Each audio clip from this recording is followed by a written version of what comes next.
un libro antes. Efesios capítulo 5, versos 3 al 4. Efesios capítulo 5, versos 3 al 4. Dice, entre ustedes ni siquiera debe mencionarse la inmoralidad sexual, porque eso no es propio del pueblo santo de Dios. Tampoco debe haber palabras indecentes, conversaciones necias y chistes groseros, todo lo cual está fuera de lugar. Haya más bien acción de gracias. Vamos a orar, hermanos. Amado Dios y Padre Celestial, esta es tu palabra, Señor, la cual es viva y eficaz y instructiva y edificante, Señor, para nuestra forma de vivir. Tú, Señor, nos adviertes por medio de tu palabra de cosas que muchas veces ni siquiera pensamos. Pero cuando tu palabra nos lo dice, Señor, debemos prestar atención, prestar oídos. Así que Dios, te pido que tú hoy pongas en nuestro corazón, Señor, de ser sensibles a cada una de estas cosas que están escritas en tu palabra, cada una de las cosas que van a ser tratadas en el sermón de hoy, Señor. Ayúdanos a ser sabios, no conforme a nuestra propia opinión, Señor, sino conforme a lo que tu palabra demanda de nosotros. Ayúdanos, Señor, a no ser llevados por vientos de doctrinas de este mundo, sino más bien, Señor, ver nuestra propia vida con los lentes de tu palabra. Que nosotros seamos celosos, no en lo que el mundo proclama, sino lo que tu palabra proclama para nosotros. Ayúdanos a ver este texto con la claridad que medita. Ayúdanos, Señor, que tu Espíritu Santo abra este texto para nosotros. Podamos ver, Señor, la forma como debemos conducirnos en esta. Pido, Padre, que tengas compasión de nosotros, de cada uno de los que están acá presentes. Te ruego, Señor, que las ayudes a ver de forma santa y pura tu palabra, Señor, y que puedan recibir la instrucción de ella debidamente. Pero también, Señor, te pido que tú arrojes luz sobre la vida de cada uno de mis hermanos y que cada uno de ellos pueda aplicar este texto según su propia circunstancia y su propio contexto. Te pido, Señor, también que tengas compasión del predicador y que tú lo utilices y que le des sabiduría y tacto, Señor, para tratar cualquier asunto que esté relacionado con este texto. Te ruego, Dios, que tú derrames tu bendición sobre nosotros, que tú edifiques tu iglesia el día de hoy, que sea tu palabra, Señor, la que hable por medio de este hombre. Te lo pido en el nombre de Jesús, nuestro Señor y Salvador. Amén.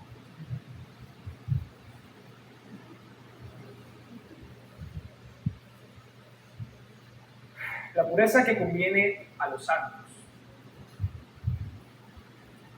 La cantidad de casos de inmoralidad sexual dentro de la iglesia, entre cristianos y en las denominaciones cristianas, en general es tan grande en la actualidad y desde hace un buen tiempo, que es realmente aterrador. De hecho, hay estadísticas que mencionan una cantidad de desperfectos sobre esto que da terror. Un autor llamado Randy Alcorn, en su libro Tentación Sexual, él da una serie de relatos sobre diferentes casos que él mismo en primera persona tuvo que tratar, y algunos otros que fueron contados de parte de un tercero. Estamos hablando de adulterios entre pastores, inmoralidad sexual entre jóvenes, etcétera, etcétera, en muchas cantidades y de diversas maneras. Y después de dar esta lista de todos esos casos, después de mencionar todo eso que él estaba viendo en aquel entonces, él termina concluyendo lo siguiente. Dice, la conclusión ineludible es preocupante y las implicaciones son de largo alcance.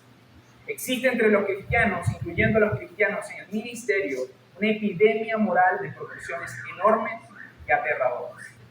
Hermanos, el tema de la pureza entre creyentes, específicamente la pureza sexual, siempre ha sido un tema de vital importancia. No desde ahorita, porque nosotros vivimos específicamente una época donde este tema, específicamente el tema de la inmoralidad, es el pan nuestro de cada día en la sociedad. Pero la realidad es que este tema ha sido siempre tratado en la iglesia de su Señor. Y a veces pensamos, hermanos, que nuestra sociedad es una sociedad especial en este tema. Y ciertamente somos una sociedad bastante pagana en este asunto, ¿no? Pero la realidad es que la Biblia, o la realidad es que los cristianos del primer siglo tenían que enfrentarse con situaciones y problemas que son muy particulares y son muy parecidos a los del día de hoy. Nosotros pensamos que en nuestra época hay una gran liberación sexual, pero que realmente eso no pasaba antes, ¿no? Que antes las cosas eran mucho más tranquilas en este asunto, ¿no?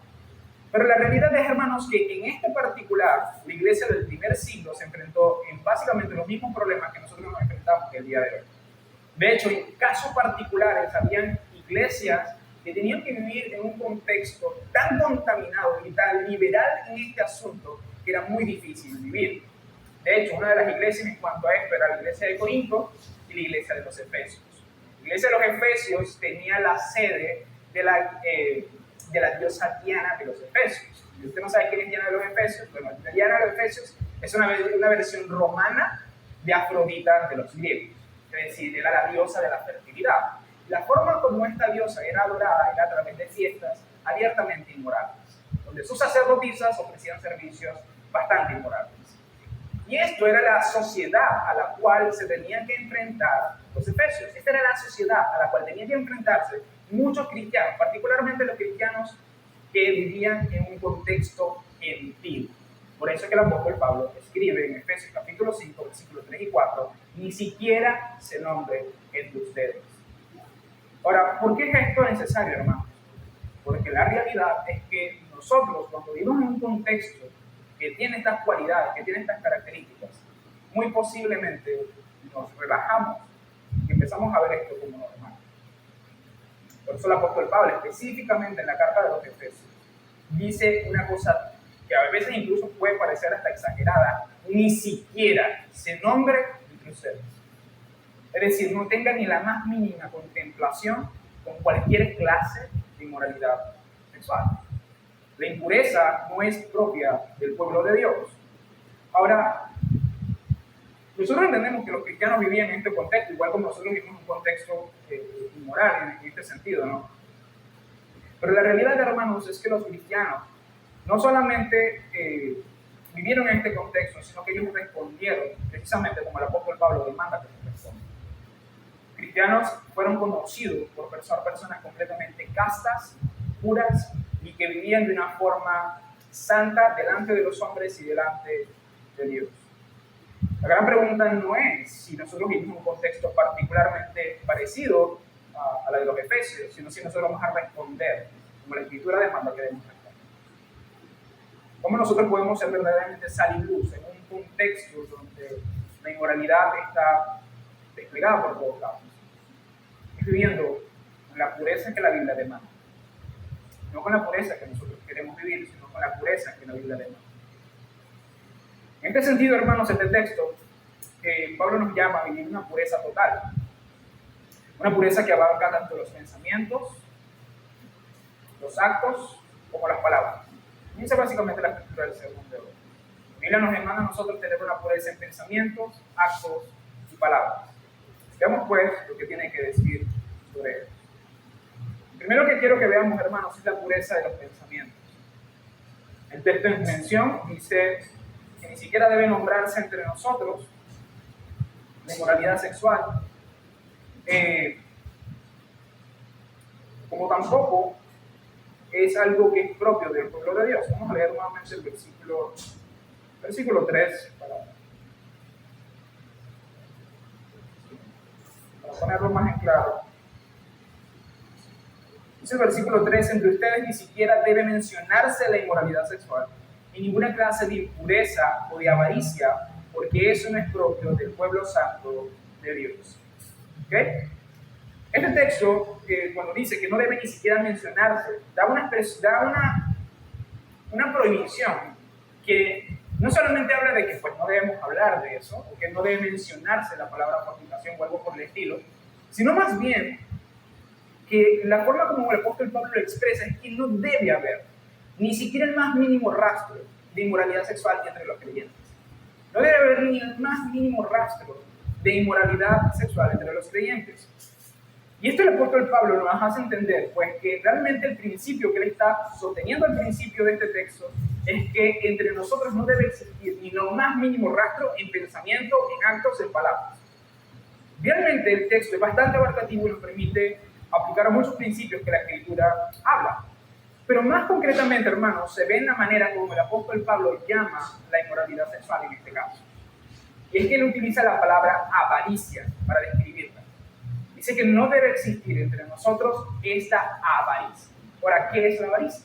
La avaricia como tal no es un acto concreto. La avaricia realmente es una motivación, es un sentimiento, es un deseo. Y allí, hermanos, que el apóstol Pablo lo que está diciendo acá, cuando dice que no debe haber esta avaricia, la avaricia que se refiere a este tema en particular, lo que está queriendo decir, hermanos, es que nuestros pensamientos, nuestros deseos, nuestros afectos no deben estar conducidos por la inmoralidad sexual, que más bien deben ser afectos y deseos puros. Entonces partimos de esos dos hechos, ¿no? Primero, el texto es bastante abarcativo y nos lleva tanto a los pensamientos, actos como palabras, pero también nos hace ver que la avaricia es una forma de impureza que debemos apartar de nosotros. En conclusión, nosotros debemos ser puros, no solamente en nuestros actos, en nuestras palabras, sino sobre todo en nuestros pensamientos, en nuestros afectos. Ahora, esto no solamente lo deducimos basado en lo que el mismo apóstol Pablo dice en el versículo 3, sino también en otros pasajes de la Biblia. Sobre este texto, creo que el mejor texto que explica esto es Mateo 5, 27 al 28. Muchos de ustedes ya lo conocen. Dice, ustedes han oído que se dijo, no cometas adulterio, pero yo digo que cualquiera que mira a una mujer y la codicia, la palabra codicia es sinónimo de avaricia, y la codicia ya ha cometido adulterio en ella, en el corazón. Entonces, ¿dónde ocurre? En primera instancia, el adulterio, la fornicación y toda clase de inmoralidad sexual. ¿Dónde empieza el camino de la caída? Empieza en el corazón. Empieza en el deseo interno que existe en nuestros pensamientos. Existe primero en nosotros, dentro de nosotros. Y fijémonos, hermanos, que realmente el texto no dice que mirar sea pecado. El pecado no está en la mirada, el pecado está en la codicia que acompaña a la mirada. Y es allí donde está el punto, ¿no? Es la codicia la que debe ser tratada, es la avaricia por el otro o por el prójimo lo que debe ser tratado. Ahora pues dejamos en claro que la impureza sexual será en los pensamientos. Y eso es lo que nosotros llamamos avaricia. Ahora, ¿qué es lo que dice la Escritura que nosotros debemos hacer al respecto? Nosotros vemos que hay ciertamente la posibilidad de que exista esto en nuestro corazón. Pero ¿qué es lo que dice la Escritura que debemos hacer? Bueno, partiendo de Efesios capítulo 5, versículo 3, ni siquiera se nombra entre nosotros. Es decir, no debe haber rastro en nuestro corazón, en nuestro pensamiento, de ninguna clase de inmoralidad sexual. ¿Ok? Pero incluso, partiendo del mismo texto de Mateo 5, 27 en adelante, nosotros debemos ser sumamente, ¿cómo decirlo?, estrictos. Nosotros debemos ser sumamente esforzados en contra de cualquier pensamiento o sentimiento o afecto que surge en nosotros que implique la inmoralidad sexual. ¿Qué es lo que dice el mismo Señor? Hablando de este tema, dice, por tanto, si tu ojo derecho te hace pecar, sácate y tírate. Más te vale perder una sola parte de tu cuerpo, no que todo él sea arrojado al infierno.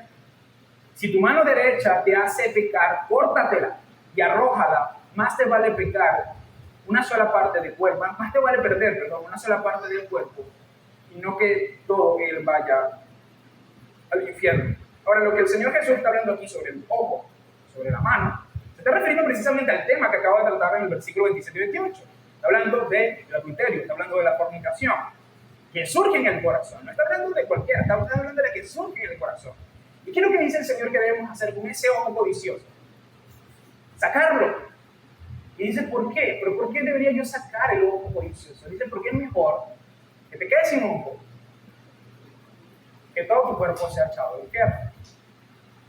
Es mejor que te quedes sin mano, que todo tu ser sea echado al infierno. Ahora, aquí no estamos diciendo, claramente, ¿no? Que el cristiano pueda perder su salvación porque cae en pecado o algo por el estilo, ¿no? Pero realmente lo que el texto sugiere, hermanos, es que la condición de pecado debe ser tratada con total seriedad.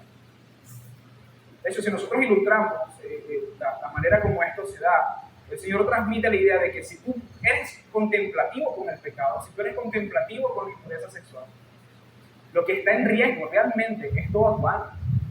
Lo que está en riesgo realmente es todo tu ser, es todo lo que tú eres. Por eso Él hace esta advertencia. De hecho, hay ocasiones donde hay personas, incluso en el área física o médica, donde es necesario a veces amputar un miembro del cuerpo porque todo lo demás podría dañarse. Por ejemplo, el caso de los diabéticos. Yo tuve una abuela diabética y la única memoria e imagen que yo tengo de ella es ella sentada en una silla de ruedas, sin dos piernas, sin sus dos piernas, y mi mamá pidiéndole la bendición. Ay, es la única imagen que yo tengo de mi abuelo. Era porque mi abuela era diabética. El proceso del diabético es que básicamente cuando se hieren o cuando algún miembro del cuerpo es afectado, es necesario cortarlo y amputarlo, porque si no se expande una clase de necrosis en los tejidos y eso puede dañar todo el cuerpo. De la misma manera, es necesario, hermanos, que si nosotros estamos siendo contaminados en nuestro interior por la impureza sexual, es necesario que nosotros demos ese fruto. Lastimosamente, no sé si es por la clase de cristianismo que nosotros estamos viviendo en la actualidad, no sé si es por la época en la cual estamos viviendo, no sé cuál es el razonamiento que está detrás de eso, pero a veces somos muy ligeros para tratar esto. Y nos damos unos cuentos y nos decimos, no, pero es que eso no es tan... Hermano, ni siquiera se nombra entre ustedes. Ni siquiera se nombra entre ustedes. Y sabe, hermano, esto es muy lamentable porque esto se vive en la vida en la iglesia cristiana. Y cuando vemos casos de fornicación, de adulterio, incluso entre pastores, es cuando decimos, ¿qué está pasando? Pero no nos damos cuenta de todo el relax que muchas veces la gente se da en nuestros contextos. No nos estamos dando cuenta de que realmente antes de esa caída hay un montón de cosas que están sucediendo atrás. Que no le estamos dando la seriedad que la Escritura, ni siquiera es mi opinión, hermanos, es la Escritura. Es la Escritura la que dice que esto tiene que tomarse con tal seriedad. Si usted es necesario, hermano, que usted desinstale aplicaciones de su teléfono, redes sociales, o lo que sea, para que usted no sea contaminado o sea tentado, lance el teléfono por la ventana. Que claramente tú puedes lanzar el teléfono por la ventana y aún así tener inmoralidad sexual en tu corazón, ¿no? Pero solamente lo estoy ilustrando como el hecho de que no escatime tomar decisiones que puedan ser dolorosas. No escatime el hecho de tomar decisiones que incluso puedan parecer radicales a los ojos de las personas. Porque al final de cuentas es parte del proceso de la lucha por mantenerse puro delante de los ojos de Dios. Es parte del proceso de ser santo, como el Señor demanda que su pueblo sea santo. Si es necesario cortar relaciones, las relaciones deben ser cortadas. Si es necesario dejar un trabajo, el trabajo tiene que ser dejado. Si es necesario, hermanos, hacer cosas para mantenernos puros, pues hagámoslo. Llevemos a cabo lo que el Señor demanda que nosotros hagamos. Y esto es muy importante, hermanos, porque cuando el Señor Jesucristo habla de esto, dice, si tu brazo derecho, si tu ojo derecho. Y eso siempre me llama mucho la atención, porque eso hace referencia al brazo que más valoramos y al ojo que más valoramos. El brazo derecho normalmente es el brazo más útil, ¿no? Muchas veces la situación en la cual nosotros estamos, que nos está llevando a tentación y impureza sexual, puede ser una situación que nosotros valoremos mucho, como acabo de mencionar, un trabajo, que puede ser incluso un trabajo donde te paguen muy bien, pero que tu jefe o tu jefa sea o la esposa de Potifar, por ejemplo. En el caso de José, pues José era esclavo y no podía huir, pero si usted puede huir, pues huye. Pero debemos tomarnos en serio, hermanos, esto. Y para esto no solamente implica el hecho de tomar decisiones, sino también purificar nuestros pensamientos. En el versículo 3, al final del versículo 3, el apóstol Pablo dice que esto no debe mencionarse entre nosotros ninguna clase de inmoralidad sexual, ningún tipo de avaricia, porque esto no es propio del pueblo santo de Dios. ¿Ok? Ahora, ¿por qué Pablo menciona esto? Y esto lo menciona el apóstol Pablo porque ya desde hace varios versículos él nos está diciendo una y otra vez quiénes somos en Cristo.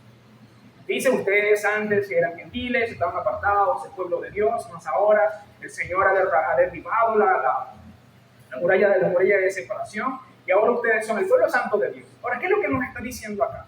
Está diciendo que no se menciona entre nosotros ningún tipo de inmoralidad sexual. ¿Por qué? Porque esto no es propio del pueblo santo de Dios. ¿Qué es lo que el pueblo nos está diciendo? Dice, hermanos, ustedes son el pueblo santo de Dios. Ustedes son adoptados como hijos suyos. Ustedes son el pueblo de Dios. Ustedes han sido tratados como hijos de Él. Ustedes han sido adoptados por Él. Por tanto, esto no es propio de ustedes. Esto no es algo que sea propio de ustedes. Los pueblos paganos, hermanos, tienen eso como algo propio. De hecho, los efesios, particularmente los efesios, para ellos la inmoralidad era parte de lo que ellos eran. Era parte de su servicio de adoración en el templo hacia Diana de los Efesios. Era parte de lo que ellos se sentían orgullosos. Era parte de lo que ellos eran, pero para nosotros todo lo contrario. Para nosotros lo que debe ser particularmente practicado y que corresponde a nosotros como cristianos es la pureza en todo momento, en todo tiempo. Hermanos, la impureza sexual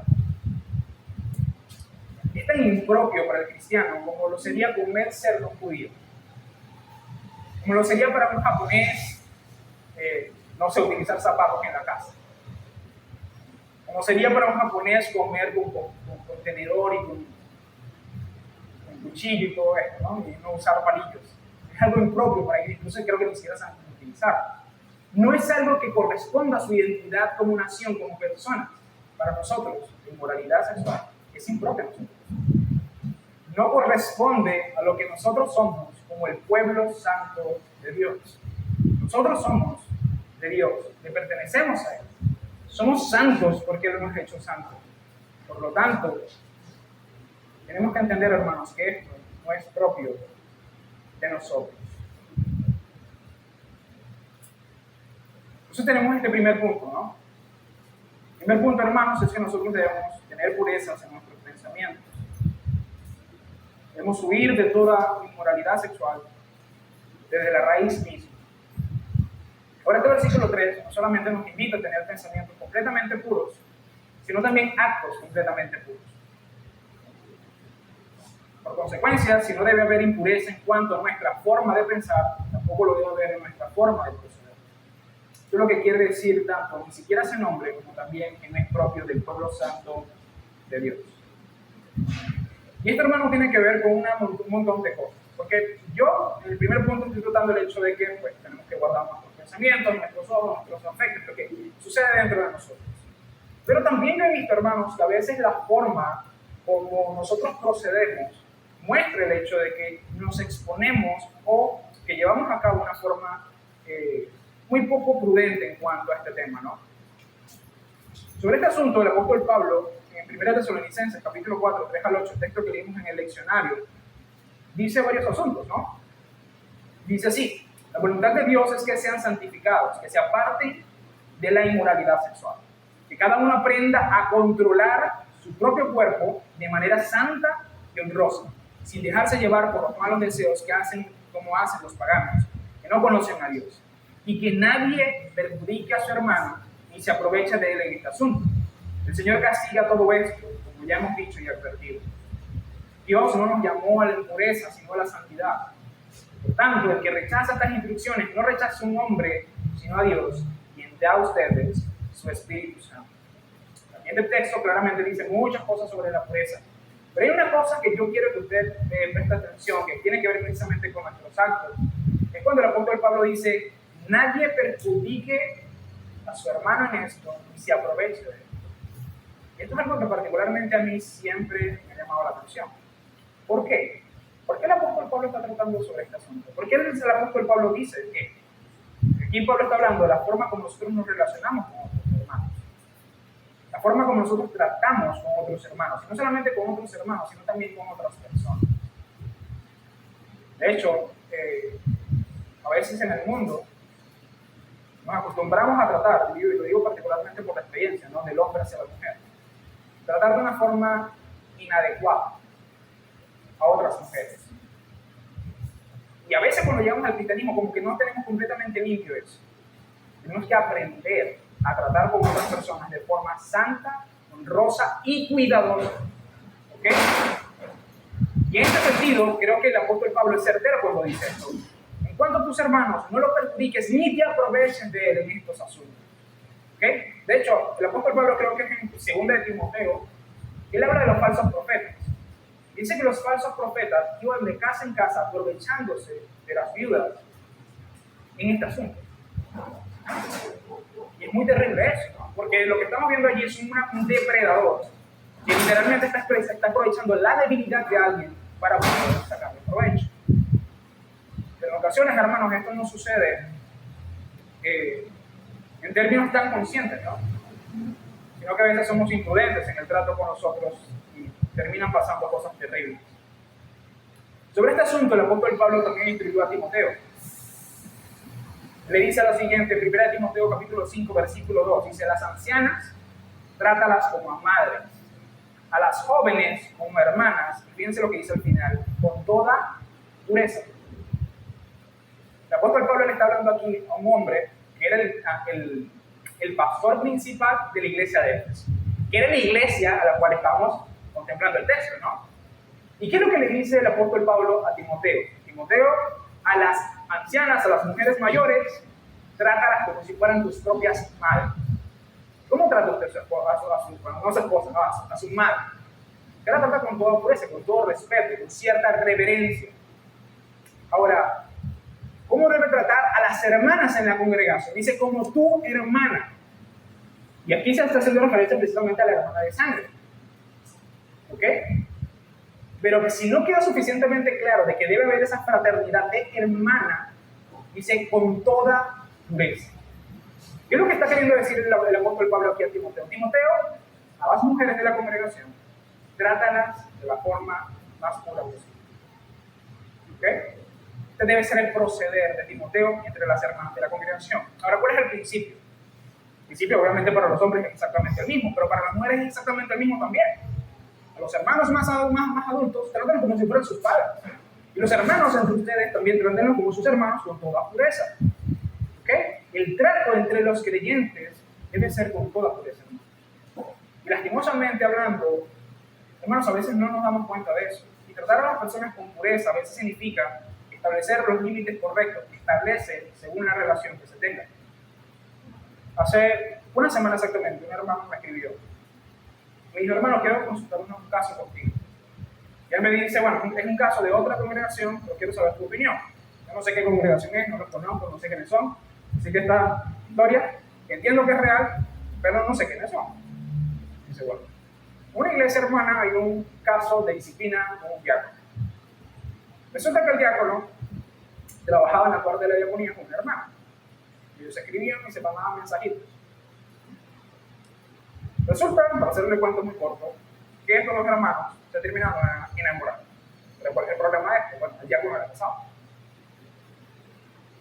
Termina confesando el pecado y todo este asunto y no. Entonces, pero la hermana no lo termina confesando. Entonces el asunto era si la hermana debería confesar el pecado o no. Bueno, todo este punto. El punto está, hermano, es que las conversaciones entre ellos llegaron a un punto donde no eran apropiadas, no eran puras. ¿Ok? Y habían sido descuidados en la forma como ellos estaban relacionando el uno con el otro. Y hermanos, esto sucede más de lo que la gente cree. Lastimosamente esto ha sucedido con pastores, con hermanos, con diáconos. ¿Por qué? ¿Por qué sucede eso? Porque no hay límites en la forma como nosotros tratamos con Dios. Y esto, hermanos, tenemos que ser muy cuidadosos.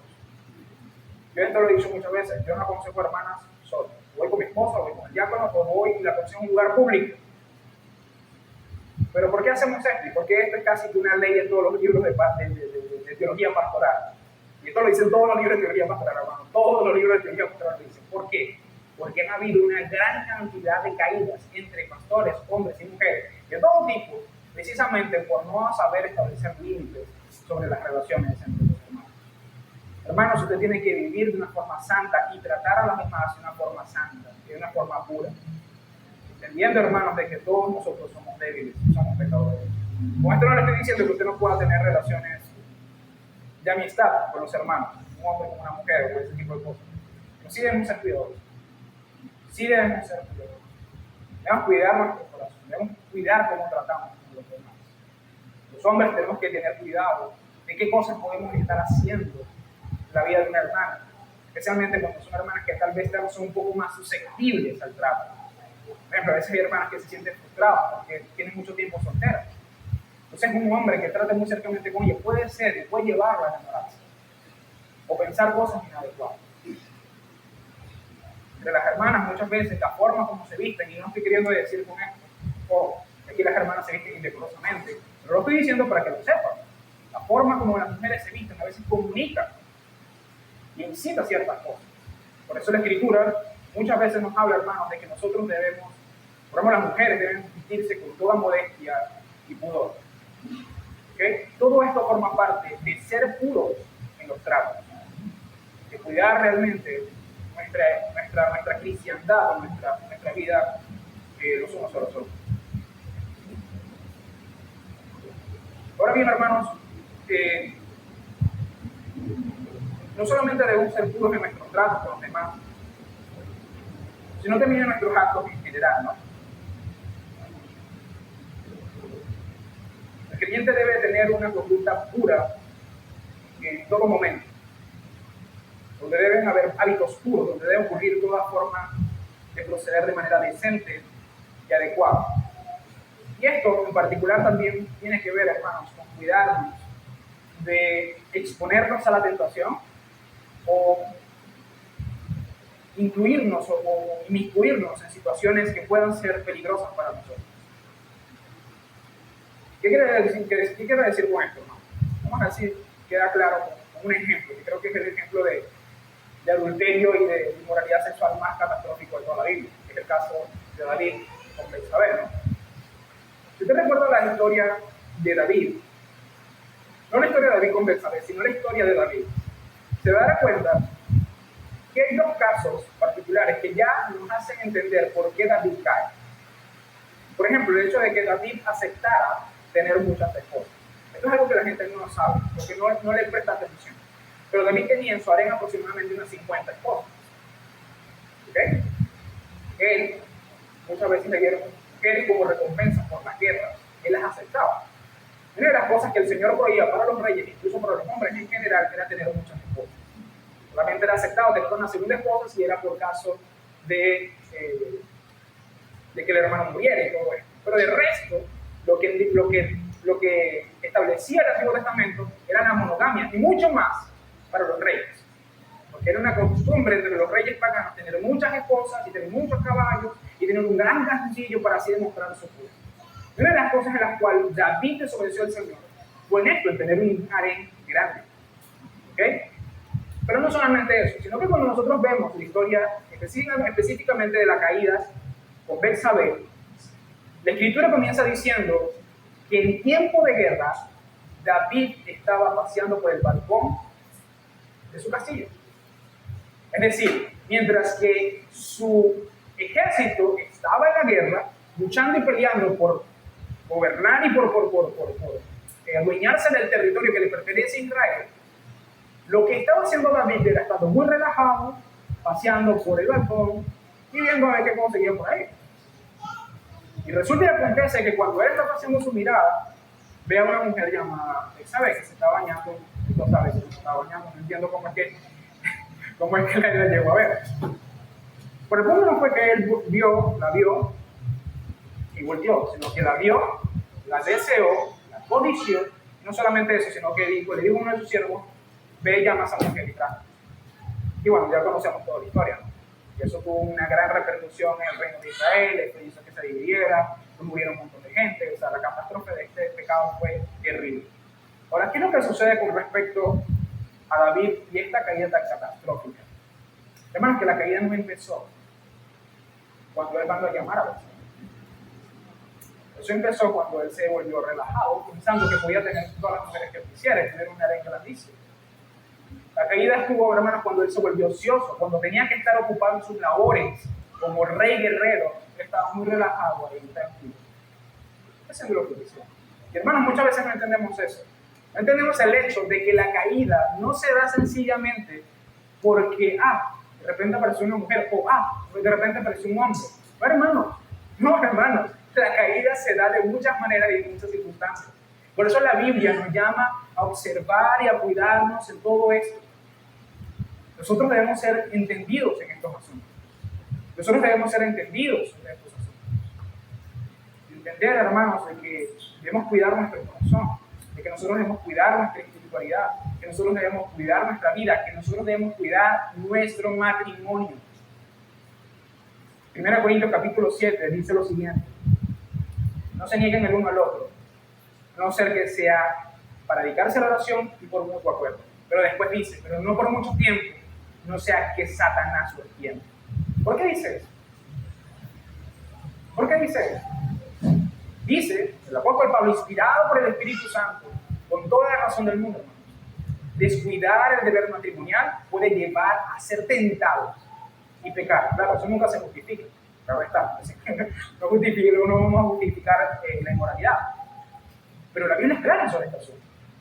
Y entonces muchas veces decimos, ¿por qué pasó esto? Bueno, ¿por qué pasó? Por ejemplo, el caso del diácono, ¿saben cuál es el caso del diácono que le conté hace un momento? Todo comienza con el hecho de que este hermano tiene problemas en su matrimonio. Tenía serios problemas en su matrimonio. De hecho, hasta el punto de que el hermano pensó en abandonar a la mujer e irse por la otra. Y esto es algo que ustedes deben prestar atención. Debemos ser puros en nuestros actos. Y esto implica, hermanos, guardarnos de cualquier situación que nos pueda llevar a pecar. Finalmente, hermanos, debemos ser puros en nuestras palabras. Hablamos de los pensamientos, hablamos de los actos, ahora vamos a hablar de las palabras. El texto número 4, el versículo 4, dice lo siguiente. Vamos a buscarlo nuevamente. Efesios capítulo 5, versículo 4 dice: tampoco debe haber palabras indecentes, conversaciones necias ni chistes groseros, todo lo cual está fuera de lugar, haya más bien acción de gracias. Que el apóstol Pablo nos dice que nosotros no solamente deberíamos ser puros en nuestra forma de pensar y actuar, sino también en nuestras palabras.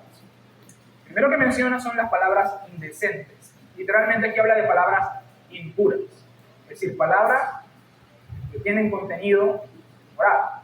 ¿Okay? Estas palabras son todo lo contrario a la pureza que se refiere el Señor. En este caso se refiere a obscenidades, que puede incluso incluirse las groserías y el lenguaje soez.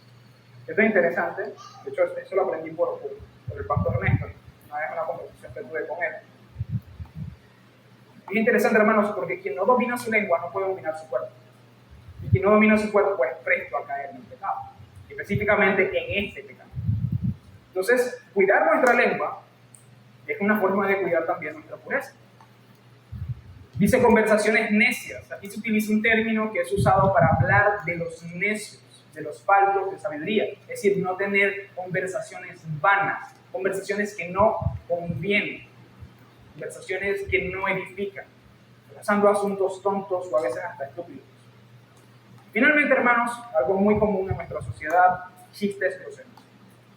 Este término básicamente no necesita ser explicado, se refiere a esos chistes de tono verde, de tono humorístico, ¿no? Esos chistes que tienen contenido sexual o que tienen contenido subido de tono, que tiene doble sentido, implica la inmoralidad y se hace chistes de eso. Todo esto, hermanos, todo lo que el apóstol Pablo está diciendo sobre esto, dice el apóstol, no conviene. Es decir, no es conveniente para nosotros. O sea, no es algo que nos edifique, no es algo que nos destruye, no es algo que nos purifique, sino más bien que es algo que nos contamina, no trae bien para nosotros. Las obscenidades, las palabras groseras, los chistes blandos, los chistes morbosos, todas estas cosas que el apóstol Pablo acaba de nombrar aquí, hermanos, no es conveniente para nosotros. Y mucho menos cuando entendemos que el Señor dice que nosotros seremos juzgados por toda palabra que salga de nuestra boca. Entonces, si vamos a ser juzgados por todas las palabras que van a salir de nuestra boca, nos conviene tener una forma de hablar pura y santa. Nuestras conversaciones transmitan esa pureza, la pureza de la cual la Escritura nos llama a prestar atención. Hermano, no es conveniente que los cristianos hablemos de esta manera. Ahora, lo que debe estar en lugar de estas conversaciones obscenas, chistes groseros, conversaciones necias, debe haber más bien acción de gracias, dice el apóstol. Y es que en vez de tener un lenguaje impuro, lo que nos caracteriza a nosotros como cristianos, en nuestra forma de hablar, sea la gratitud. Aquí las acciones de gracias se refieren a nuestras conversaciones, a nuestras palabras, a nuestros actos incluso. Pero aquí el apóstol Pablo tiene en mira el lenguaje, la palabra que sale de nuestra boca. Y esto se refiere, hermanos, de que nosotros debe estar constantemente el hecho de estar agradecidos a Dios. Que nuestras conversaciones deben estar marcadas por una gratitud constante delante de Dios. La forma como Pablo nos llama a cuidar de nuestros labios hace que estemos más centrados en Dios, en los hombres. Y este es un punto importante. Porque ¿cuál es la diferencia entre el lenguaje que acabo de mencionar, el lenguaje perverso que él prohíbe, a la acción de gracia? Bueno, muchas veces entre los cristianos sucede que nosotros adoptamos la forma de hablar del mundo por agradar al mundo, ¿no? Por mantenernos como, voy a decir la onda, pero suena como muy viejo. para mantenernos en la misma sintonía de este mundo, ¿no? Reírnos de esos chistes que ellos hacen, utilizar las mismas palabras que ellos utilizan. Entonces, como que tratamos de agradar al hombre, pero la forma como la Biblia nos llama a vivir no es así. O sea, nuestra conversación debe ser una manera de agradar a Dios, de agradecer a Dios. Entonces, por un lado, el lenguaje que Pablo prohíbe es un lenguaje que está centrado en el hombre, que está centrado incluso en nosotros mismos. Cuando nosotros decimos, bueno, yo hablo como me dé la gana. ¿Quién estás pensando en ti y en más nadie? O estás pensando en los demás, en agradar a los demás. Pero Dios no está siendo el centro de esa conversación. Dios no está siendo el centro de tu vida. Y aquí el punto, ¿no? El hecho de que la forma como hablemos demuestre a quién estamos agradecidos. Más allá de agradar a los hombres, más allá de agradarnos a nosotros mismos, es agradar a Dios. Que nuestra conversación siempre esté dando gloria a Dios. Que siempre lo estemos reconociendo, que siempre le estemos dando honra y gloria a Él. En estas ocasiones, hermanos, va a requerir que nosotros nos apartemos de ciertas conversaciones. En muchas ocasiones va a requerir de que nosotros callemos.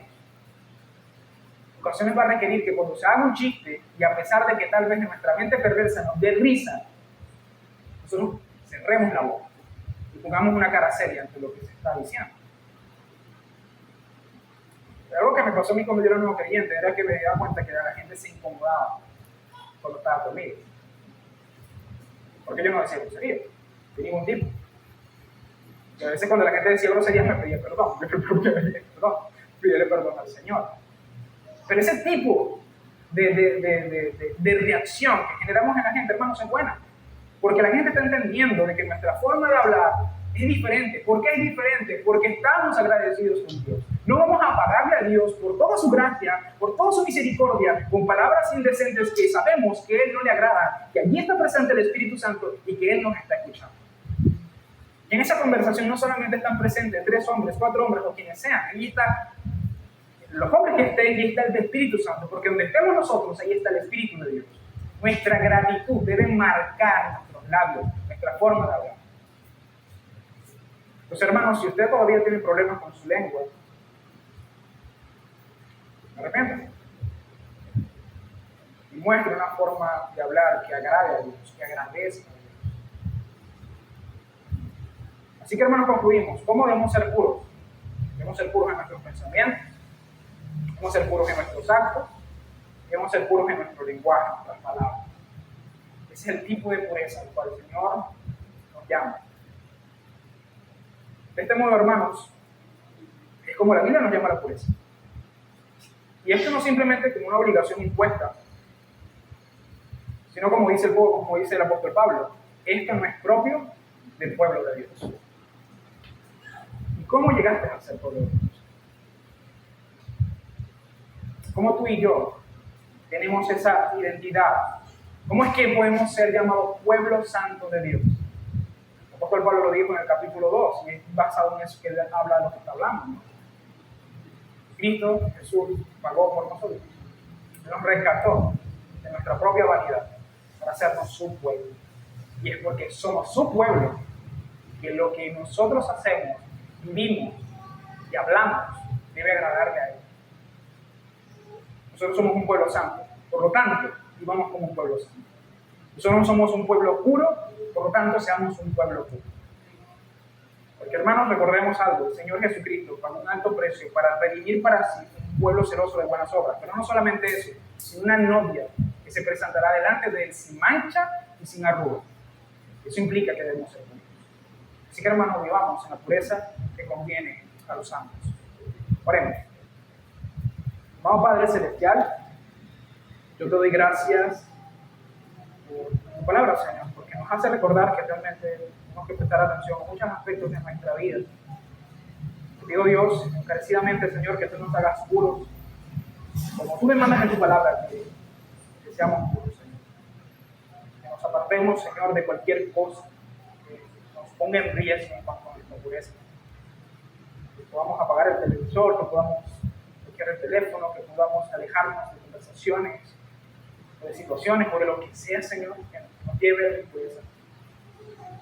Pero aún más, Señor, ayúdanos a atesorar y guardar en nuestro corazón la pureza que tú demandas de nosotros. Ayúdanos a estar vigilantes y a luchar contra nuestro propio pecado y vivir para tu gloria, Señor. Pido, Padre, de que tú halles en nosotros una vida recta, sin mancha ni arruga, Señor.